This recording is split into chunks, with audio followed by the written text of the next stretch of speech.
मोना सकाळी उठली तर पाहते काय विपुल बाथरूममध्ये होता. तेवढ्यात विपुलच्या मोबाईलची बेल वाजली. मोनाने जाऊन पाहिलं तर सासू ममताजी यांचा नंबर दिसत होता. हे पाहून मोनाने फोन तसाच ठेवला आणि स्वयंपाकघरात निघून गेली. विपुल बाथरूममध्ये असल्यामुळे ती त्याला फोन देऊ शकत नव्हती, म्हणून तिने गप्पच राहून आपलं काम सुरू ठेवलं. खरं तर सासूबाईंना हे अजिबात आवडत नव्हतं की मोनाने विपुलचा फोन उचलावा. लग्नानंतर काही दिवसांनीच जेव्हा ते दोघं नव्याने शहरात राहायला आले होते, तेव्हा सासूबाईंनी विपुलला फोन केला होता. तेव्हा मोनाने फोन उचलला होता. त्यावेळी सासूबाई खूपच रागवल्या होत्या. तू विपुलचा फोन का उचललास? तू त्याचा फोन तपासतेस का? त्या सतत विचारत होत्या. मोनाने समजवलं की विपुल त्यावेळी झोपला होता, म्हणून मी फोन उचलला. पण ममताजी काही ऐकण्याच्या मनस्थितीत नव्हत्या. त्या दिवसानंतर मोनाने कधीच त्यांचा फोन उचलला नाही. त्यांच्या बाजूने कधी फोन आला तर ती बोलायची, पण तसं फारसं होत नसे, कारण फोन करण्याची जबाबदारी नेहमी मोनाचीच असायची. ममताजी क्वचित तिला फोन करत असत. मात्र 2-3 दिवस जर बोलणं झालं नाही तर ममताजी लगेच विपुलला फोन करून तक्रार करत असत की मोना त्यांना फोनच करत नाही. थोड्या वेळाने विपुल बाथरूममधून बाहेर आला. त्याने फोन चेक केला आणि लगेच ममताजींना फोन लावला. खूप वेळ तो ममताजींशी बोलत राहिला. त्यांच्या हावभावावरून असं वाटत होतं की त्यांना काहीतरी समजावत आहे. हे सर्व मोना पाहत होती, पण काही बोलत नव्हती. तिला चांगलंच माहिती होतं की ममताजींना विपुलला का फोन केला असेल. कालच तर तिथे 4 दिवस राहून परतले होते. ती पुन्हा आपल्या कामात गुंतली. ममताजींनी बोलून झाल्यावर विपुल सरळ मोनाकडे आला आणि म्हणाला, मोना, घरी तू काय करून आली आहेस? आता मम्मी मला बोल लावत आहेत. हे ऐकून मोना अनोळखी चेहरा करून म्हणाली, मी काय केलं? मला काहीच आठवत नाही. तेव्हा विपुल म्हणाला, तू घरातून येताना आपल्या कपाटाला कुलूप लावून आलीस? किल्ली कुठे आहे? मोना म्हणाली, अरे हो, ती किल्ली तर माझ्याकडेच आहे. माझ्या पर्समध्ये ठेवली आहे. यावर विपुल चिडून म्हणाला, तू किल्ली पण घेऊन आलीस? देवा रे देवा, तुला सुचलं तरी काय? कपाटाला कुलूप लावून का आलीस? काही अक्कल आहे का तुझ्याकडे? मोना हसत म्हणाली, हो, तुम्ही बरोबर बोलताय. माझ्यातच अक्कल नाहीये, म्हणूनच मी सासूबाईंच्या सांगण्यावरून नेहमी कपाट उघडच ठेवून यायचे. आता जरा अक्कल आलीये म्हणून कुलूप लावून किल्लीही बरोबर आणली. आणि तुम्ही मला विचारत आहात की असं का केलं ते? तुला नाही माहिती का मी असं का केलं? हे ऐकून विपुल गप्प झाला आणि ममताजींना फोन करून सांगितलं की मोना चुकून किल्ली बरोबर घेऊन आली आहे. इकडे मोना पुन्हा स्वयंपाकघरात काम करू लागली. पण काम करताना तिला 5 महिन्यापूर्वीच लग्नानंतरचे ते वेळ आठवलं की ती पहिल्यांदा विपुलसोबत शहरात आली होती. विपुल इथे नोकरी करत होता. त्याच्याकडे 2 खोल्याचं छोटंसं फ्लॅट होतं. त्यामुळे त्याने मोनाला फक्त आवश्यक सामान घेऊन यायला सांगितलं होतं. नवीनच लग्न झालं होतं, म्हणून तिच्याकडे खूप सुंदर कपडे आणि साड्या होत्या. तिला सगळं घेऊन यायचं होतं, पण शक्य नव्हतं. म्हणूनच तिने आवश्यक ते सामान पॅक केलं आणि कपाटाला कुलूप लावू लागली. तेवढ्यात ममताजी आल्या आणि म्हणाल्या, सुनबाई, कपाटाला कुलूप नको लावू. घरात मी आणि तुमचे सासरेच तर आहोत. काही चोरी होईल का काही? मोना आश्चर्याने ममताजींकडे पाहू लागली. ममताजी पुढे म्हणाल्या, आपल्या घरी कपाटाला कुलूप लावल्याची प्रथा नाही. पहा ना, माझं कपाट पण उघडच आहे.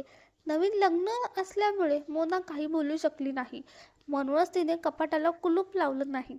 काही दिवसांनी तिची नणंद मुनमुनच्या सासरी तिच्या मावस सासऱ्याच्या मुलाचं लग्न होतं. यावेळी विपुल आणि मोना जाऊ शकले नव्हते. पण जेव्हा तिने लग्नाचे स्टेटस पाहिले तेव्हा मुनमुनच्या काही साड्या तिला आपल्या साड्यासारख्या वाटल्या. क्षणभर तिला वाटलं की मुनमुन कुठे तिच्या परवानगीशिवाय तिच्या साड्या तर वापरत नाहीये ना. मग तिने तो विचार बाजूला ठेवला. तिच्या मनात विचार आला की बाजारात फक्त तिच्यासारख्याच साड्या थोडीच तर असतील. अशा साड्या अजूनही असतात. मुनमुनच्या साड्या तिच्याशी जुळलेल्या असाव्यात. पण मागच्या महिन्यात ममताजींनी त्यांच्या जाऊबरोबर भजन कीर्तन करतानाचे फोटो टाकले होते, जे घराजवळच झालं होतं. तिथे सुद्धा ममताजींनी तीच साडी घातली होती. ती साडी पाहून मोनाला खात्री पटली की ममताजी आणि मुनमुन तिच्या कपड्यांचा वापर तिच्या परवानगीशिवाय करत आहेत. संध्याकाळी तिनेही विपुलला सांगितलं तर त्याने उलटत तिलाच ओरडलं, अरे माझ्या आई आणि बहिणीकडे साड्यांची कमतरता आहे का की त्या तुझे कपडे घालतील? आणि बाजारात फक्त तुझ्यासारखे कपडे आहेत का, इतर कपडे नाहीत का? हे ऐकून मोना गप्प झाली. पण 4 दिवसापूर्वी जेव्हा ते घरी पोचले तेव्हा संध्याकाळी विपुल आपल्या मित्राकडे जाणार होता. मोना देखील त्यांच्यासोबत जाणार होती, कारण त्याच्या मित्राच्या पत्नीने एक पूजा ठेवली होती ज्यात बायकांना बोलवले होते. त्यात मोना देखील होती. तयार होण्यासाठी मोनाने तिची अलमारी उघडली तेव्हा कपड्यांच्या अवस्था पाहून तिला समजलं की अलमारीत छेडछाड झाली आहे. तिने मग त्या साड्या काढून पाहिल्या तर तिची नणंद आणि सासूने स्टेटसवर घातल्या होत्या त्या साड्या खरोखर वापरण्यात आल्या होत्या. काही साड्या तर घाणेरड्यात टाकलेल्या होत्या, जशा वापरून धुतल्याच नव्हत्या, आणि काही नीट फोल्ड करून ठेवलेल्या नव्हत्या. तिच्या मनात एकदा तरी आलं की ममताजींना जाऊन विचारावं, पण तेव्हाच विपुल घाई करायला लागला. म्हणून तिने त्या साड्यांमधून एक साडी काढली आणि घालून तयार झाली. बाहेर आली आणि शेजारच्या काही बायका उभ्या होत्या. त्यातल्याच एका बाईने म्हणलं, अगरे सुनबाई, अजून लग्नाला कितीशे दिवस झालेत, नवीन साडी घाल ना, सासूची साडी घालून चालली आहेस का? हे ऐकून विपुल आश्चर्याने पाहू लागला. मोना मात्र त्याच्याकडे रागाने रोखून पाहत होती, जणू सांगत होती, बघ मी सांगितलं होतं ना. विपुलने इशारा केला आणि ती आत जाऊन कपडे बदलून आली. मग ते दोघं मित्राच्या घरी गेले व त्याच्या पत्नीने त्याचे छान स्वागत केले. काही वेळानंतर जेव्हा ते निघाले तेव्हा मित्राच्या पत्नीने विपुल समोर सांगितले, मोना तू सुहागण आहेस, पूजेला आली आहेस, तुला स्वतःचे कपडे घालायला हवे होते. हे ऐकून विपुल आश्चर्याने पाहू लागला. तो म्हणाला, वहिनी तुम्ही काय म्हणत आहात, मला काही कळले नाही. ती म्हणाली, मी हे म्हणते की मोनाने तिच्या नंदेचे कपडे घातलेत. एकदा आपण मंदिरात गेलो होतो तेव्हा मुनमुन दिदी तिथे भेटल्या होत्या. त्यांनी हीच साडी घातली होती. आता त्यावर ते काय बोलणार? मोनाला खूप राग येत होता. जेव्हा ते घरी आले तेव्हा ममताजी बाहेरच्या खोलीत बसलेल्या होत्या. मोना काही बोलणार होती पण विपुलने तिला थांबवलं. ती शांतपणे आपल्या खोलीत गेली. तिसऱ्या दिवशी ती माहेरी गेली. तिथून परत येताना तिच्या आईने तिला 5 साड्या दिल्या. त्या साड्या घेऊन ती परत आली आणि सर्व साड्या तिने बॅगेत ठेवल्या. हे पाहून ममताजी म्हणाल्या, सुनबाई, कुठे घेऊन चालली आहेस या साड्या? अलमारीतच ठेव. तिथे तर तू ड्रेसच घालतेस. नाही मम्मीजी, मलाही साड्यांची गरज असते त्यामुळे घेऊन जाते. इतक्या साड्या आहेत तुझ्याकडे, यातूनच घे. ममताजी पुन्हा म्हणाल्या, नाही मम्मीजी, त्यातल्या अनेक साड्या आता जुन्या झाल्यात. आता त्या पाहून मन भरले. तू तर त्या साड्या घातल्याच नाहीस. मग कसं भरलं मन? कस काय त्या आता जुन्या झाल्यात? ममताजी आश्चर्याने म्हणाल्या, मी नाही घातल्या तरी काय, ज्यांनी घातल्यात त्यांनी तर घातल्यातच ना. असं म्हणत मोनाने ममताजींकडे पाहिलं. तिला तसं पाहून ममताजी शांतपणे बाहेर आल्या. पण मोना जाताना कुलूप लावून जाईल हे त्यांनी विचारही केला नव्हता. मग त्यांनी पुन्हा फोन केला आणि यावेळी थेट मोनाला विचारलं, सुनबाई, तू कपाटाला कुलूप का लावून गेलीस? तुला ती पडलं होतं का आपल्या घरी कुलूप लावायची गरज नाही, आम्ही त्यातून काय काढत होतो का? हे ऐकून मोनाने अगदी शांतपणे उत्तर दिले, मम्मीजी, जर तुम्ही काही काढतच नव्हता तर मग कुलूप लावायला याचा तुम्हाला काय त्रास? कपाट माझं, कपडे माझे, काय फरक पडतो?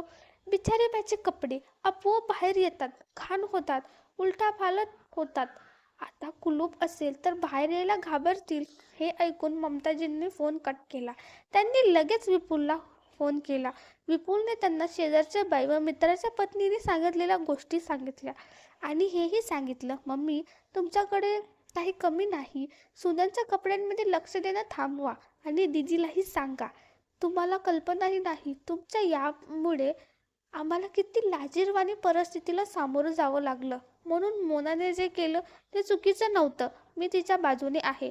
असं सांगून विपुलने फोन ठेवला. ममताजी चिडल्या होत्या पण त्यांच्याकडे काही करण्यासारखं नव्हतं. म्हणूनच त्यांनी गप्प राहण्याचंच पसंत केलं.